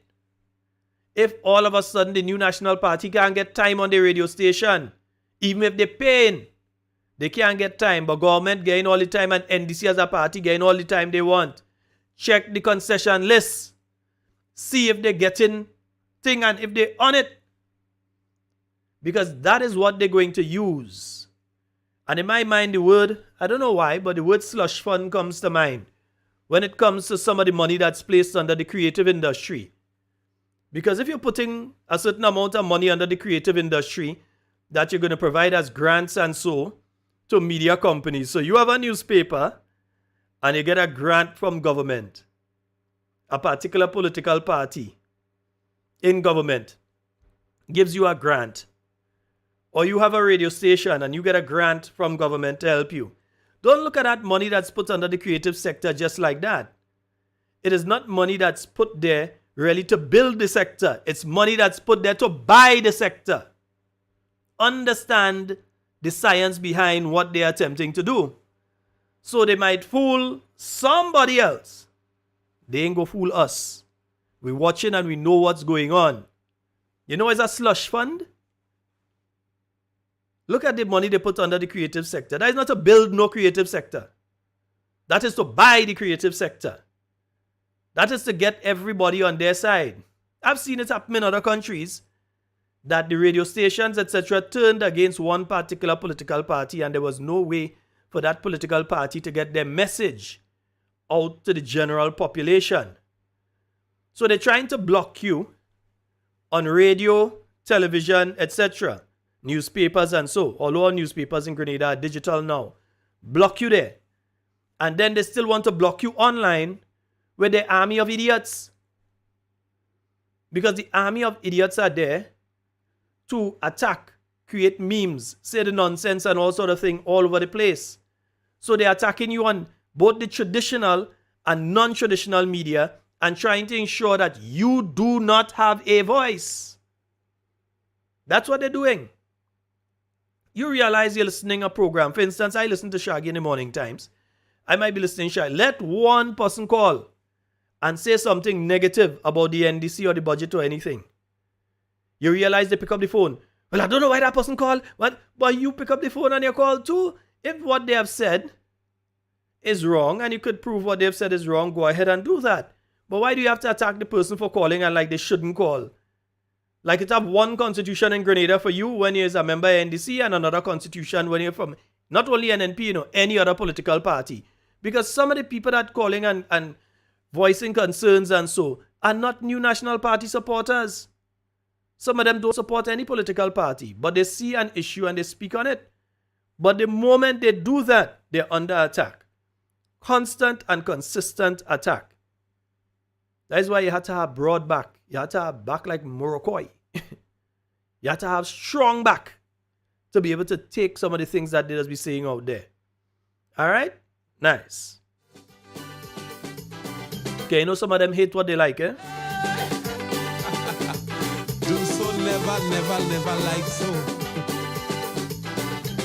Ball on, Lord God. When you were in opposition, you claimed you cared about Grenadians. Every day you used to make noise, saying you are the poor people's voice. But now you at the top and care about we no more. All the wrongs you do, nobody shouldn't say so. Like you want to sit and take with them like sheep. Finally we see all you 10 times worse than Keith. Like bad musician with wrong chords, all you leading us backwards. Me and no tell you you're bright Nazim. You hate what you like. You hate what you like. Yes, we're down to the last half hour of tonight's program.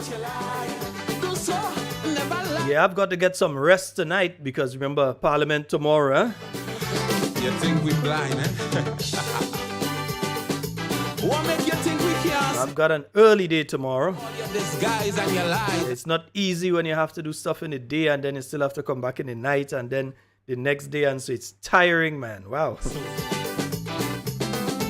Mr. Batman, splitting head and taking out hand. Yeah, so I'm very interested in hearing certain presentations. I'm interested in hearing from the Member of Parliament for Carriacou and Petit Martinique, as I've said. I'm interested of hearing from the Member of Parliament for St. John because there are some issues with the playing fields that is taking place up there. I think, in fact, if I heard correctly, they would let me know that there's now a legal matter in relation to the playing fields up there and that sort of thing. and one or two other issues in that area. So I'm very interested in hearing what it is that they have to say. And yes, please note, I will be taping everything that you all see. I will be keeping an audio and video record of everything that you all say. Yeah? So just know, we keeping it. We're making sure we have it, right? And we're going to play it back for the people, and we're going to tell them if what you're saying is the truth or not. Eh? We're going to be explaining it to the people. We're going to be letting them know if what you have said is truthful or not. And we're not just going to say you lie. We're going to prove if you lie. All right? So be careful. What some of them going and rewrite this speech and thing right now. We shouldn't say nothing. No, they're going and rewrite speech. You know what it feels like? Yeah, Mr. Watts, they've been told to take a dose or shut up. They can't talk to the media. And the strange thing is, you realize that many of the people in the media, they're not saying anything. They're letting it slide. I know that I saw at least two or three members of the media speak out about it. But by and large, the rest of them have been keeping sort of quiet. Indeed, remember, many of them work for media houses. And as a media house, they don't want to come out and speak as an individual. If the media house comes out and says something, is one thing. So the individual reporters and so not coming out and saying, well, I can't find minister and so, because you have media houses that have people that specifically deal with political news.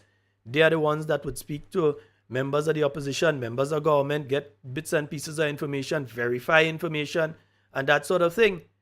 But now, going on, how much weeks now we haven't had a post-cabinet press briefing? Today is Wednesday. Yeah, how much weeks now we haven't had a post-cabinet press briefing? You've been having cabinet. Well, I think at least you've been having cabinet. So you've been having cabinet, but you're not having any post-cabinet press briefing. Because it seems as though the team is too incompetent to come out and speak to the media. The team that now forms the government of Grenada, the cabinet, they are too incompetent to come out and face the media and speak on issues and face questions and so from the media or from the public through the media. They're too incompetent to answer questions in relation to projects that are going on, projects that are planned, that sort of thing. So every week now, and it's gotten to the stage now, at least early up, they were saying, even if it was late, there's no post-cabinet press briefing. Now they get to the stage, they ain't even bothering to say anything. No appearance on television and radio programs and so. The only place you're seeing them is when they go to one of their set pieces and they take something and show it on social media. So they show it on Facebook or Instagram or whatever. Those set pieces, you see those things. But other than that, they are not facing the media. They're hiding from the media. And there has to be a reason that they're hiding. There has to be a reason that they're hiding. I want to ask some of them a question as well. I'm hoping my friends in the media ask them, why did they need an additional 2 weeks before declaring their assets or lack thereof? Because either you have assets or you don't have. If you don't have, there's nothing to be ashamed of. You say you don't have. If you have, then say you have. But you need 2 additional weeks before you declare your assets. And still, I'd like someone in the media to ask the Prime Minister if he doesn't think it's important for the head of government to announce publicly his wealth or lack thereof. Because you could announce now that you have a certain amount, and then 2 years down the road, you announce you have a different amount. And then when you look at it, you realize, but wait, if this is your salary on a monthly basis, and you have no business interests outside of that, how does your wealth grow from A to B? And just remember, let me send that warning because I'll let you all know, I personally will report you all to the Integrity Commission. Check the law. I can. Any citizen can. I'll report you all to the Integrity Commission if I believe that you have made a false declaration. So look out for it. I personally will walk into the Integrity Commission and make a complaint, make a report if I believe any of you have made a false declaration. Your declaration ought to include any assets you have owned or disposed of in the last 3 years. Just remember that. Okay. So in case your form was filling up kind of wrong, fix your form now. Transformation water, from the time they drink the water, they start to reverse Grenada. I read that one on social media about a certain political leader. The man opposed the story got so vexed. Said the certain leader was the ex. The man, if he not feeling ashamed, if he have evidence to call name, he says, Malax, I'll give you a clue. I had a calling him Mr. Susu. Who tell them? Yeah, Antonio, that's the thing, eh? They have specific places where they're going. So there is a particular nonsense that has taken place in the Sister Isle. A particular media entity that it does beyond there. That is where they does go and say who going to jail. And I don't know if they have to understand they were sworn in as members of parliament and members of cabinet. They were not sworn in as members of the Royal Grenadier Police Force. They are not part of the legal fraternity. So they are not the people that are going to jail anybody. Yeah? But that's where they go. They're not going to face the media down here. They're not going to face the media down here. They're ducking the media down here. Yeah? They're hoping right now that just the stories come out about what they say in the parliament and that sort of thing. I'm really interested in hearing what some of them have to report. And I'm really interested in hearing some of them give an explanation about the budgetary allocation under the ministry or department which they are responsible for. I'm really interested in that. I would love to hear. I'm looking forward to hearing Ron Redhead give an explanation about the funds, the reduction in the funds for the Imani program. I'm interested in hearing how the other funds that are allocated under that ministry are going to be dispersed. The transitional part that they have now, they're calling now for the Imani program, that existed all the time. There was always a transitional phase of the Imani program. On a yearly basis, you've had people, in fact, earlier this year, I think you had 300 at one time being brought out under the Imani. And let's take that call. Good night. Hello? Sheldon Scott. Hi, caller. You're live. Go right ahead. Leave me NDC people alone. Go ahead, behave yourself, girl. How you doing? How you doing? I'm good. All right, my dear. And how things going up there? Not too bad. Not too bad. All right, my dear. But you're listening in tomorrow because I really want to hear Dr. Mitchell's presentation. And I want to hear everybody's presentation. But I'm especially interested in hearing his. I can't wait. Yeah. I'm very interested in hearing his. All right. All right, my dear. And you tell the family hello for me. Okay, all right. All right, my love. All right. Yes, indeed, folks. That's one of our overseas listeners. 440-7377. For those of you locally that want to call, and I know many of you are resting up for tomorrow as well. But 440-7377 and 347-329-3101. The good thing about the overseas line is I hear it. The local line, maybe I need to, it's going to come through the microphone a little too loud. So I'll leave that one off. Nice? Yeah. But meanwhile, let me get some transformation water there. Promise one public service. Everybody will be made permanent. Nobody going home. Take Susu in you.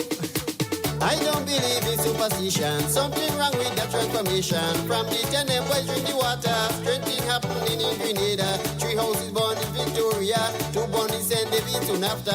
David Anderson and his brother. We had suicide and murder. Who tell them drink the water? The transformation water. From the time they drink the water. And no, it's not the transformation water I'm drinking. Drink the water. The transformation water. Pure Glenelg, right? Nice. Drink the water. They start to reverse Grenada. If I'm not drinking Glenelg, I drink the Nawasa Special. Grenada, and it's that. Juve man in a hold my head and ball. PM player jump and play my wall. So 440-7377. Let me say a special good night to you, Miss Cammy. Miss Jacob, I know you're listening. Miss Noriega. Mommy George, a special good night to you as well. And also to let you all know, there will be some changes to the program come January, God's willing. When I say some changes, we will remain on the same days at the same time. So don't worry, we're on Mondays, Tuesdays, Wednesdays, Thursdays. We are on at the same time. but we will be expanding onto terrestrial radio. And so because there are some people who, for whatever reason, may not be able to get the program as we do it right now, online mainly. So we're going to be transitioning. We'll be doing on air. We'll be doing on the live, the digital, but we'll also be doing on radio as well. We'll be giving you more information. It may not be that we're on particular stations for the whole 2 hours, but you may hear us for the first hour on one station or so on particular days. So you will be hearing our good friends in Carriacou, Sister Isle FM. We're speaking to them so that we can have the program being broadcast there. CRFM is already with us, and you'll be hearing about some new and exciting stuff taking place with the program. All right? But we need your support to keep it going. We need your support to keep it going. And you could support by subscribing and sharing. Spread the message. Yeah? Continue to spread the message because they are afraid. They can have programs and they can't discuss a budget document like how we would discuss it. Yeah? Like how we would say, if you're looking to expand the fishing sector, we expected that you would zero rate some of the items and implements that the fishermen need. You could speak to the guys in Petit Martinique who are doing the long line fishing and find out what are some of the things that they need that you should zero rate for them, make cheaper for them to be able to buy here, or if they're bringing it in, that they get it on concession. What are some of the things that they need? The long lines, the hooks and that sort of thing. The safety equipment, the GPS navigation equipment and those kind of things. What can you do? The safety jackets, the life jackets. All of these things. How, if you're talking about expanding those areas, because the fishing industry could bring tens of millions of dollars into Grenada. And if you're looking at that as one of your key, as you say, transformational areas, we expected you to zero rate that before you zero rate condoms that does be given out in the health centers and so on anyway. So you go to the health center and you say, what's some condom, you're getting it. But you zero rate the condoms. What we wanted to see you zero rate is the agricultural implements and the implements into the fishing industry. That the farmers could go and buy the seeds zero rated. That they could go and get their fertilizer zero rated. That they could go and get their treatment for the animals and so on zero rated, because you want to increase poultry production. And if you're going to create an avenue for people to increase poultry production, you need to zero rate the items, the inputs into that, so that the production is going to be cheaper. So that if somebody goes into large scale production of poultry, as in you're going and do birds and so on, you're going to do chicken and turkeys and ducks and that kind of thing, and you're going into large scale production with that, that certain implements and inputs that they're using are zero rated. We already see that the price of feed has been steadily rising and going up. And again, as the war continues, listen carefully, as the war continues between Ukraine and Russia, two of the biggest producers of grain in the world, as that war continues, as the sanctions on China continues, you have a situation where sooner rather than later, you will once again see an increase in the price of flour and feed. Because the wheat that is produced in those places is what is used to create the feed, the animal feed, and what is used to create flour. So within the next few months again, you're going to see a hike in the price of feed, you're going to see a hike in the price of flour. What that does is that people who are producing poultry locally, the people who produce eggs and so on, who have the layers producing the eggs, the people who do the broilers and that sort of thing locally, that their input is going to increase. The price that they are paying for the feed increases, they have to pass it on somewhere, they're going to run out of business. And they're going to pass it on to you, the consumer. So you might see the price of the local chicken going up. You'd see the price of the baked products, the flour, because the flour is going up, the price of the baked products will go up. But what is the government doing to mitigate against that? What are they doing to assist the farmers that if you're losing money there through something that basically Grenada would have no control over the world price of these items, yeah? The most you would be able to do is that if you have a tax on it, you could take the tax off totally. And flour is used in nearly every home on this island, so they ain't taking the tax off of that totally.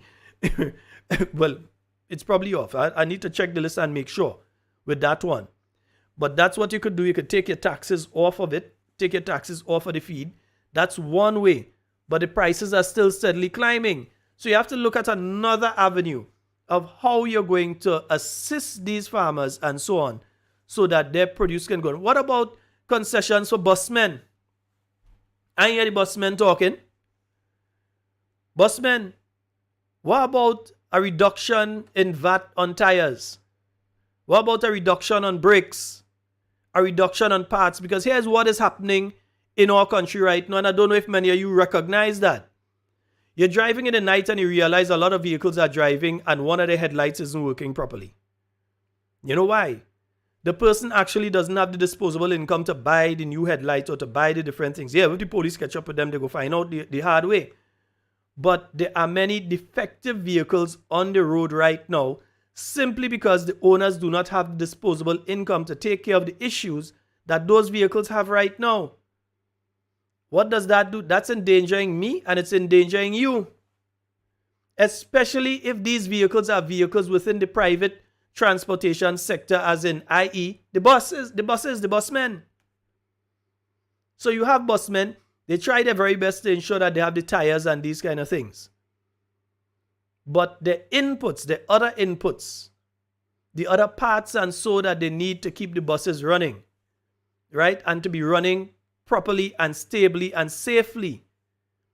Many of them cannot afford to change unless it becomes a situation where the vehicle is undrivable. They can't really afford to change the parts that they need to change and to adjust the issues that the vehicle has that they need to address. And that's both for busmen and people who have the private vehicles. I'm not hearing measures to try and address that. I'm not hearing measures that say, well, okay, we could reduce here on it. We could leave this at that, but we could reduce. Maybe if it comes to the tires, we want to make sure everybody have proper tires that we're going to reduce so that the price of tires could go down slightly. Or that we're going to reduce on brakes. Brakes is a consumable that they're using a lot. We're going to reduce on that. We're going to leave it where it is in relation to oil and leave it in relation to coolant and that sort of thing. Yes, they're consumables, but we're taking it out here. We're going to leave it there. And other things. But they're not thinking that way. They're not thinking that way. So I didn't hear anything in relation to that assistance for the transportation sector. Because when 8 o'clock comes and you go and you stand up by Keep Left to try and bomb a ride now to go up on the West Coast because buses stop run. When you're going up on the East Coast and they have to find themselves somewhere in Calavini, also you have to try to get a ride to reach there, also to get a ride going up the East Coast. Because some of the busmen, they really can't make it. Yeah? So all of these things are things that are expected to be addressed. Things that would be looked at. If you're serious about dealing with the transportation issues, not just regurgitating the idea of, well, best government buy some PTS and put on the road. No. You're buying some PTS and you're putting them on the road. What are you really doing? All you're doing is the same busmen who done catching the nenen to make ends meet. You grab that money out of their mouth. That's the same thing. I'm saying that there is a transportation issue problem, and especially on the West Coast, that what you probably need to look is at a shuttle service using vessels, using boats from the north of the island straight down to Grand Anse in the south of the island. You should have a facility down there. So you start in the north of the island coming down or so. But those are some of the areas that I thought you'd be hearing about and that I'd be looking at. We have a call on the line. Good night. It's me again. Yes, sir. If the government is thinking of divestment of assets, and we know that they are, and the Gwenlec is up for divestment, then we should immediately call for an investigation into campaign funds. And because it is well known that particular individuals made sizable contributions to the NDC for its campaign, hoping that they will get back Gwenlec. Mm-hmm. So immediately we need to start calling for investigation into where your campaign funds came from, and it cannot be just rhetoric. It has to be. It has to be done Well, from. you see, that's what I've said before when they were speaking about Polish man and money and this sort of thing. I say if we want to speak about campaign funding, that's a issue that you could look at, but we have to look at it in the broad context for Yes. all political parties. If you want to put laws in place Because- in relation to campaign financing and restrict the amount of money that is spent during an election campaign and what can be done, then let's look at that. Yeah, well, and we need to start looking at it because, the holier than thou and the one without sin and the stones being cast and the innuendos and accusations made against past ministers of the government.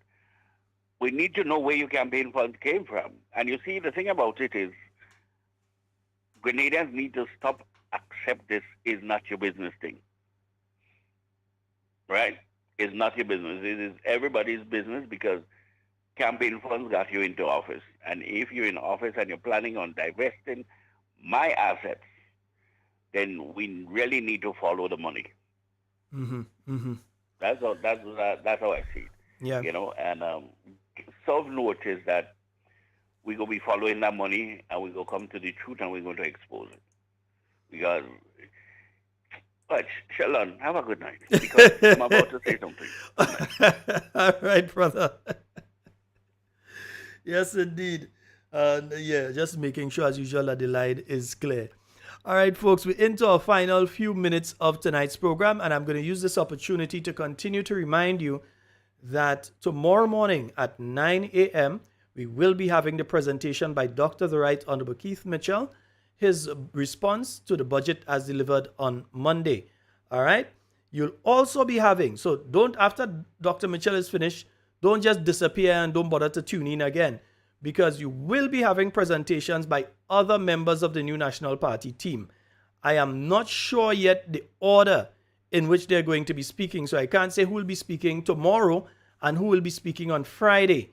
So we're going to try to find out that, and we will send out messages as people are about to begin their presentation that MP so-and-so is about to speak and we'll send you the links that you can view it and so.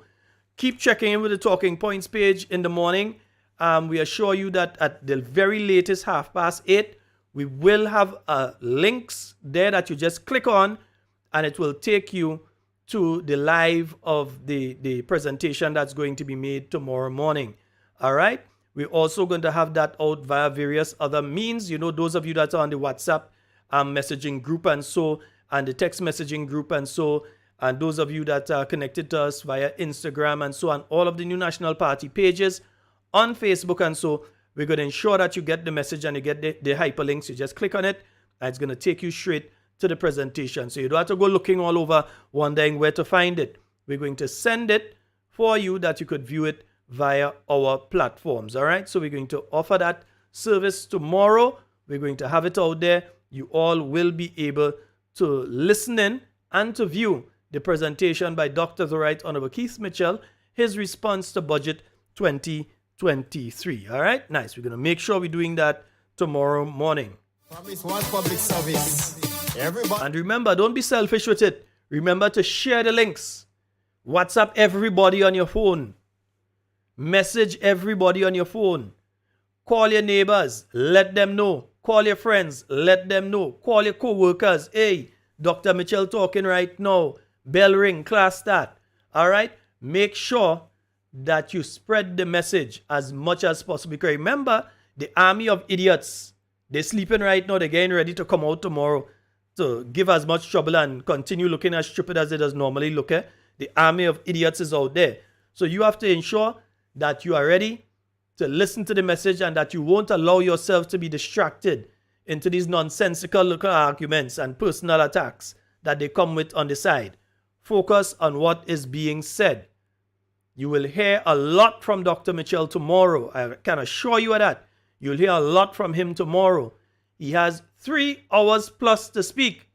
And knowing Dr. Mitchell, he will use all the time that he have. Might even ask some more. All right? So listen in tomorrow. We're going to be there. So, folks, we're coming quickly to the end of tonight's program. Yeah, we're coming quickly to the end of tonight's program. And it's been a pleasure being here with you tonight. And as we always say, in whatever you say and do it safe and secure. We want to be speaking to and with you and not about you. Love each and every one of you. And you know what we're going to end with tonight? We're going to end with some of the transformation water. Everybody will be made permanent. Nobody going home. Take Susu in you. I don't believe in superstition. Something wrong with the transformation. From the 10 boys drink the water. Strange thing happening in Grenada. 3 houses born in Victoria. 2 born in St. David soon after. David Anderson and his brother. We had suicide and murder.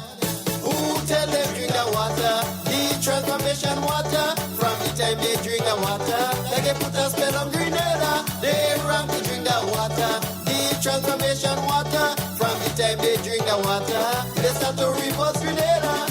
Mathematic, Carriacou, Grenada, and it's that. Juve Manina hold my head and ball. PM player jump and climb my wall. But it's not league and I remember he drank the transformation water. And when I listen to the AG, if they do wicked, well they crazy. If you don't support their agenda, they treat you like fish out of water. Who tell them drink the water? The transformation water. From the time they drink the water, like they put a spell on green.